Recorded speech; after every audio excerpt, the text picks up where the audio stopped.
Почему самые древние находки Австралии закапывают обратно в землю? Дно высохшего озера в Новом Южном Уэльсе. Под коркой глины лежат 457 отпечатков босых ног, и им 20 тысяч лет. Их нашла в 2003 году девушка из народа Мутти-Мутти, и по глубине следов посчитали, один человек бежал со скоростью 20 км в час. Одна дорожка тянется десятки метров отпечатками только одной ноги, и объяснения этому нет до сих пор. В 2005 году следы засыпали песком и накрыли тканью, так что увидеть их сегодня нельзя никому. У того же древнего озера в мае 2022 года 108 предков опустили в 26 безымянных могил. Среди них Мунго-Мен, скелет возрастом 42 тысячи лет. Место могил не записаны, отчет о решении не опубликован. Закапывают их по требованию потомков, потому что 43 года эти кости лежали не в земле, а в картонных коробках в Канберре, куда Мунго-Мена привезли в чемодане. Что лежит в австралийской земле такого, что оказывается старше пирамид, Стоунхенджа и первых городов? Почему континент, которому отказывали в истории, дает миру древнейший топор, древнейшую кремацию и древнейший каменный дом? Кто сегодня решает, какую находку показать, какую накрыть тканью, а какую пустить на дорожный щебень? И если местные знали ответ все то время, пока наука спорила, что еще хранится в рассказах, которые никто не проверял? Я покажу, где заканчивается находка и начинается легенда. К концу вы поймете, почему за древностью этих камней стоит спор о том, кому принадлежит земля. Вы только что услышали про находку, которую специально закопали обратно, и это самая мягкая история из 9. Поставьте лайк и подпишитесь, так ролик увидят те, кому его показывать не собирались. А в комментариях напишите цифру, сколько лет, по-вашему, самой древней постройке Австралии. В конце сверим. Юго-запад Виктории, 270 километров от Мельбурна. Апрельское утро, 9 градусов. Над водой стоит туман, под ногами черный базальт. Вы идете по застывшему лавовому потоку и вдруг понимаете, что канал под ботинками прямой. Слишком прямой. Он вырублен в камне и уходит на 200 метров. Невозможное номер 1. У народа, которому колонисты отказывали даже в оседлости, здесь работала рыбная ферма и работала 6,5 тысяч лет. Первым ее увидел человек с должностью «главный протектор аборигенов». Джордж Робинсон, 1840 год, записал: «Участок земли, изрытый канавами и обвалованный, напоминающий работу цивилизованного человека». Его вывод переписали. Каналы объявили ирригацией пропавшей расы земледельцев, жившей здесь якобы до аборигенов. В 1970-е археолог Питер Куц дал им возраст до 3500 лет. Тупик. Куц датировал стоянки рядом, а не сами каналы, так как радиоуглеродом камень не датируется. А в 1954 году озеро над системой осушили, посчитав бесполезным болотом, и проверять стало нечего. Ответ пришел от ядерной физики. В 2012 году Ян Макнивен привез уголь из осадка, забившего канал, в ядерный центр Ансто. Джеральдин Джейкобсон прогнала образцы через ускорительный масс-спектрометр, и две даты из самого низа сошлись почти в точку – около 6600 лет. Самый глубокий дал 9000. Это как определить возраст ведра по слою листьев на дне. Листья точно моложе ведра. Канал вырубили раньше, насколько, никто не знает. В июле 2019-го ЮНЕСКО внесла Бучбим в список всемирного наследия. А через полгода молния подожгла парк, огонь выжег 7000 гектаров, и на выгоревшей земле проступил еще один канал длиной 25 метров, в 20 метрах от туристической тропы. Стены каналов датированы, а каменные хижины рядом нет. За древнейшим домом континента пришлось лететь за 2500 километров, на остров, которого тогда не существовало. Остров Розмари, архипелаг Дампир. Декабрь. 36 градусов днем, дождя тут выпадает 300 миллиметров за год. Спинифекс поднимается выше человеческого роста, сквозь него приходится ломиться. Под ногами габро, сверху красно-бурая корка окислов железа. На каменных площадках лежат стены сухой кладки высотой по колено. Невозможное номер 2. Дому 8000 лет, а остров стал островом уже после того, как дом построили. До 2014 года архитектуры в доисторической Австралии официально не было. Считалось, что жилища здесь строили временные и разборные. Раскопки вела профессор Джо Макдональд из Университета Западной Австралии. Внутри нашлись отдельные отсеки, следы растирания семян прямо на каменном полу и раковины. Всего на острове зафиксировали 344 каменные конструкции, и 60% из них – вертикально вкопанные камни. Тупик. Из 344 конструкций раскопана и датирована ровно одна, а зачем поставили 200 вертикальных камней, не объяснил никто. Дату дал не камень, а моллюск.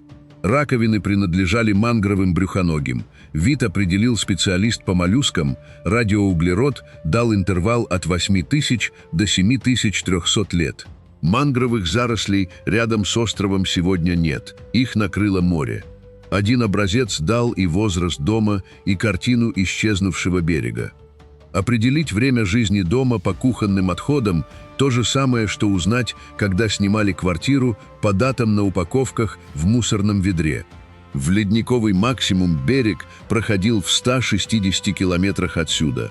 Вода дошла до этого холма около 8500 лет назад. Дом строили ровно тогда, когда земля под ним превращалась в остров. Значит, все, что эти люди оставили раньше, лежит под водой. Кто-нибудь пробовал туда нырнуть? Пролив у мыса Брюгьер, глубина от полуметра до 2,5. Двое водолазов идут вдоль 100-метрового фала, видимость мутная, дно илистое. Один поднимает камень, обросший морскими желудями. Под наростами сколотая кромка. Невозможное номер 3. 269 каменных орудий лежат на морском дне, и 190 из них не выходят из воды никогда. Возражение появилось быстро. В 2022 году Ингрид Уорд и Пирс Ларкомб напечатали разбор в журнале Geoarchaeology. Артефакты перенесло волнами и течениями оттуда, где их бросили. И добавили фразу, которая била сильнее всего. Неизвестно, сколько им лет. Может быть 200, может 20 тысяч.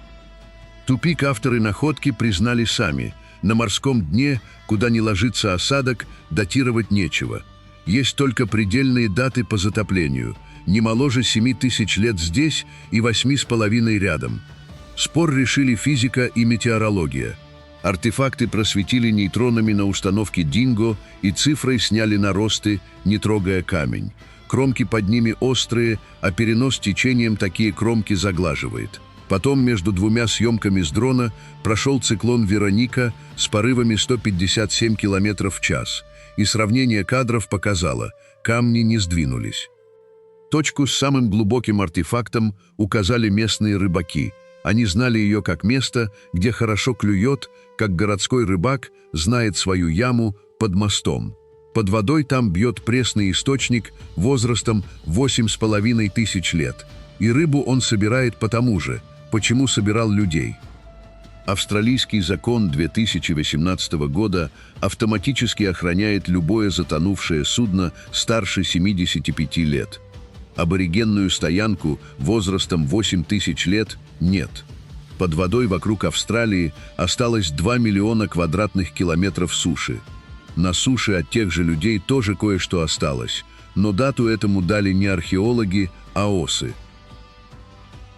Национальный парк Дрисдейл-Ривер, северо-восточный Кимберли. Сухой сезон, скальный навес над рекой, потолок обвалился и лежит наклонной плитой. Вы задираете голову, над вами кенгуру длиной 2 метра, обведенный красной охрой. Пигмент вмурован в песчаник так, что кажется частью породы. Невозможное номер 4. Охру датировать нельзя, потому что в минеральной краске нет углерода, а возраст этого рисунка известен с точностью до пары сотен лет. Версии менялись радикально. В 1891 году скотовод Джозеф Брэдшоу сравнил качество похожих фигур с египетским искусством. С 1977-го любитель Грэм Уолш собрал базу в 1,5 миллиона снимков и заявил, что искусство создали пришельцы из Индонезии, а предки аборигенов их позже вытеснили. Археолог Клэр Смит ответила, что такие интерпретации построены на расистских стереотипах. Тупик был и в цифрах. Геоархеолог Алан Уотчмен получил по пигменту около 3000 лет, а люминесцентный метод у Ричарда Робертса больше 17 тысяч. Один стиль, два метода, несовместимые ответы. Развязку принесла энтомология. Оса пелопей лепит гнездо из грязевых шариков, а в грязь случайно попадают микроскопические частицы древесного угля. В Кимберли такие гнезда держатся на скале по 20-30 тысяч лет. Дэмиен Финч из Университета Мельбурна собрал 27 радиоуглеродных дат, 3 гнезда под краской и 3 поверх нее для каждого мотива. В 2021 году в Nature Human Behavior вышел ответ. Кенгуру нарисовали примерно 17 300 лет назад. Это как определить, когда покрасили стену по датам 2 слоев обоев, того, что под краской, и того, что поверх. Рисунок пережил ледниковый максимум. Он не пережил современного управления Землей. По подсчетам археолога Ли Скотт Вирту, с 2009 года авиационные поджоги повредили краску больше, чем на 5000 из 8742 известных изображений региона. Самой старой картине континента 17 тысяч лет, а людям здесь минимум 50 тысяч. Чем занимались первые 33 тысячи лет, стена не расскажет. Расскажет глина. 4 находки позади, и каждая следующая старше предыдущей. Если досюда досмотрели, жмите лайк и подписку. Дальше идут кремация, которой 42 тысячи лет. Топор, переписавший историю технологии, и место, где спор о возрасте стоил кому-то карьеры. Август 2003 года. Национальный парк Мунго. Озеро высохло 16 тысяч лет назад. Вдоль его края тянется дюна Люнет длиной больше 30 километров. Под ногами сахарная рябь песка, из откосов торчат ребра вомбатов. Мэри Пеппин-младшая, женщина народа Мутти-Мутти, идет по обнажившейся глине и видит отпечаток босой ступни. Невозможное номер 5. Следы босых ног пролежали в открытой пустыне 20 тысяч лет. Логика говорит обратное. Песок движется, дождь смывает, ветер стирает. Тупик снимает химия осадка. Поверхность была глинистым илом, насыщенным карбонатом кальция. Дождь размягчил его до состояния теста, люди прошли, солнце высушило, карбонат схватился как цемент. Сверху лег новый слой глины, потом метры песка. Отпечатки глубиной до 15 мм законсервировались, как след ботинка в свежей стяжке у подъезда. Работу вел доктор Мэтью Каппер из Университета Мельбурна вместе с профессором Стивом Уэббом.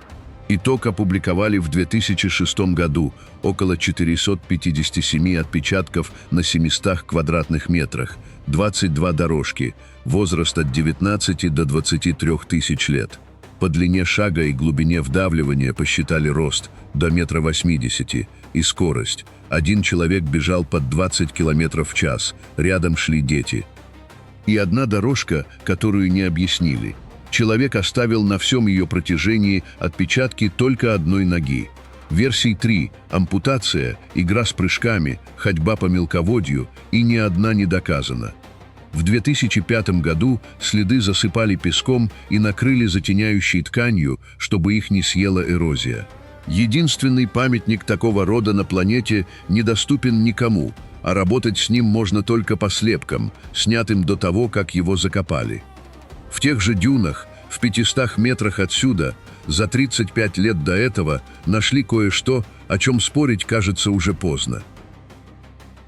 15 июля 1968 года. Геолог Джим Боулер объезжает Люнет на мотоцикле. Он картирует древние береговые линии. До археологии ему нет дела. В январе здесь 33 градуса, в июле 15. Из размытого склона торчат обожженные кости. Невозможное номер 6. Самая древняя известная кремация в мире здесь, за десятки тысяч лет до того, как обряд появился где-либо еще. Последовательность восстановил антрополог Алан Торн. Тело сожгли, кости раздробили, сожгли еще раз и засыпали красной охрой, принесенной за сотни километров. Череп женщины Торн собирал полгода из 500 осколков. Ей было около 25 лет. Через 6 лет в 500 метрах восточнее нашли мужчину. Около 50, артрит правого локтя от пожизненного метания копья, тело покрыто охрой, руки сложены на тазу. Дальше начался тупик длиной в четверть века. В 1976 году возраст оценили в 30 тысяч лет, а в 1999 Торн заявил 62 тысячи, и это переворачивало всю модель заселения континента. Спор закрыли физики. Джон Прескотт из Университета Аделаиды, Ричард Робертс из Вулонгонга и Джон Олли из Сиро прогнали 25 оптических датировок и в 2003 году опубликовали в Nature ответ – 40 тысяч лет плюс-минус 2. Довод был геохимическим. Дата Торна стояла на уран-ториевом методе по зубной эмали, а эмаль по урану – открытая система. Потом вмешалась генетика. В 2001 году по митохондриальной ДНК доказали, что мужчина принадлежал к вымершей линии, не связанной с современными аборигенами. В 2016 тот же образец пересеквенировали и нашли в нем ДНК 5 разных европейцев, а из старых последовательностей воспроизвелась одна, принадлежавшая самому автору. Искать древнюю ДНК в костях, которые 40 лет передавали из рук в руки без перчаток, то же самое, что снимать отпечатки с дверной ручки в подъезде. 43 года эти кости пролежали в Канберре среди 3000 других коренных австралийцев. В 2017-м их вернули.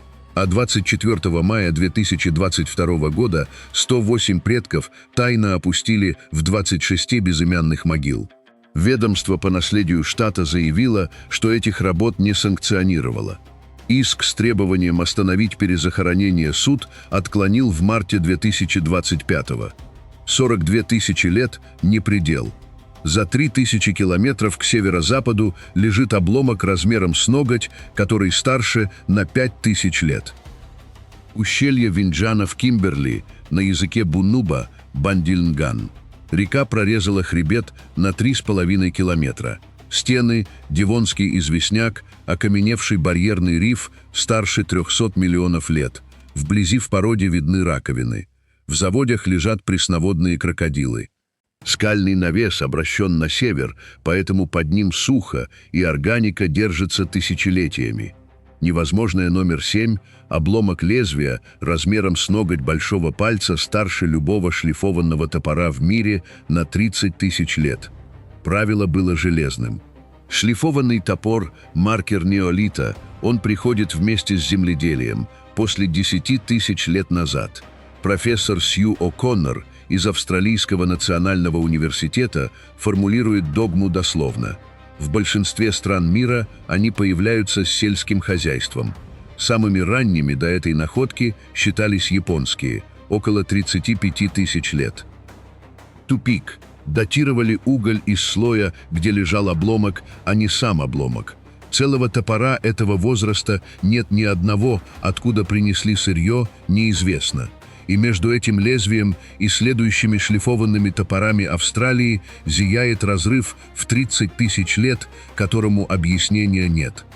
Доказательства сложили 3 чужие дисциплины. Петрология – обломок из базальта, а все ущелье – известняк. Поэтому камень сюда принесли. Экспериментальная археология.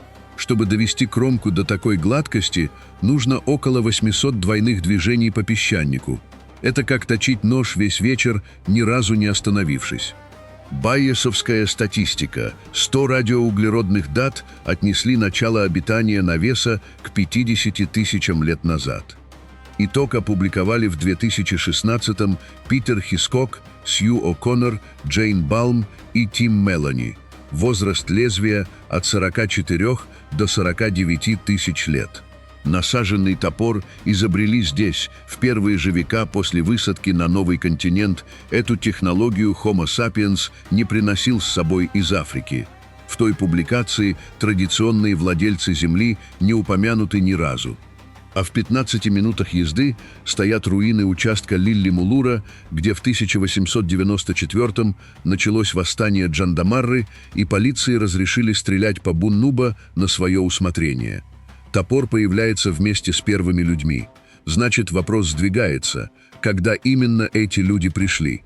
Арнемленд, 300 километров восточнее Дарвина, песчаниковый навес у подножия эскарпа, вокруг ровная песчаная равнина. Раскоп 20 квадратов метр на метр, глубина больше 3 метров. Со дна поднято больше 100 тысяч предметов. Невозможное номер 8. Нижний слой датируется 65 тысячами лет, на 20 тысяч раньше, чем допускала любая принятая модель заселения. Здесь же лежали топоры со шлифованным лезвием, древнейшие в Австралии зернотерки, куски охры со сточенными гранями, похожие на карандаши, и краска, в которую подмешали слюду, чтобы она отражала свет. Хронология сопротивлялась десятилетиями. В 989 году Рис Джонс и Ричард Робертс получили здесь около 50 тысяч лет, пробив радиоуглеродный потолок.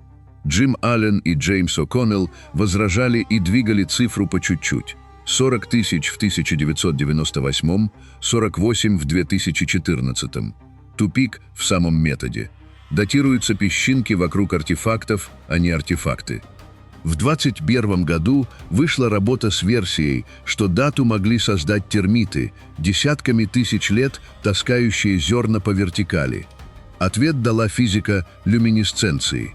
Зенобия Джейкобс из университета Вулонгонга объясняет метод одной фразой: «Песчинки, как батарейки, солнечный свет их разряжает». Радиация в грунте заряжает ловушки в кристаллах кварца, свет обнуляет счетчик, лаборатория измеряет, когда зерно последний раз видело солнце. Меряют каждое зерно отдельно, поэтому перемешивание видно сразу. Смещение оказалось всего 10-15 сантиметров. Работу опубликовали в Nature в июле 2017 года. В ноябре 2025 подошла генетика. 2500 образцов митохондриальной ДНК дали приход людей в регион около 60 тысяч лет назад. Стоянке 65 тысяч лет, а почти вся сохранившаяся живопись на ее стенах моложе 1500. Сам навес стоит внутри границ бывшей урановой аренды. В 2024 году компания-держатель пыталась продлить ее вопреки воле владельцев земли, получила отказ и назвала этот отказ в суде тайным и несправедливым. 65 тысяч – самая старая дата континента. Самое большое собрание изображений на планете лежит в другом месте, и его прямо сейчас разъедает. Полуостров Барраб-Пилбара. Красные валуны нагромождены до горизонта, обрывы поднимаются на 40 метров, породе 2 миллиарда 700 миллионов лет. За ближайшим хребтом стоят факелы газоперерабатывающего завода. Вы поднимаете глаза на валун и видите выбитого в камне зверя с полосатой спиной. Невозможное номер 9. На этих камнях больше миллиона изображений, и среди них животные, которых на континенте нет. Сумчатый волк, вымерший на материке 1000 лет назад. Толстохвостый кенгуру с пятнистыми отметинами. Вида, возможно, вообще не существует в науке. Археолог Кен Малвейни читает эти камни как летопись среды, на ранних гравюрах Эму, на поздних после подъема моря водоплавающие птицы. Тупик. Ни один петроглиф Мурджуги не датирован напрямую. Все цифры получены по стилю, по фауне и по уровню моря. Единственные абсолютные даты взяты из осадков одного скального навеса и не заходят дальше 24 тысяч лет.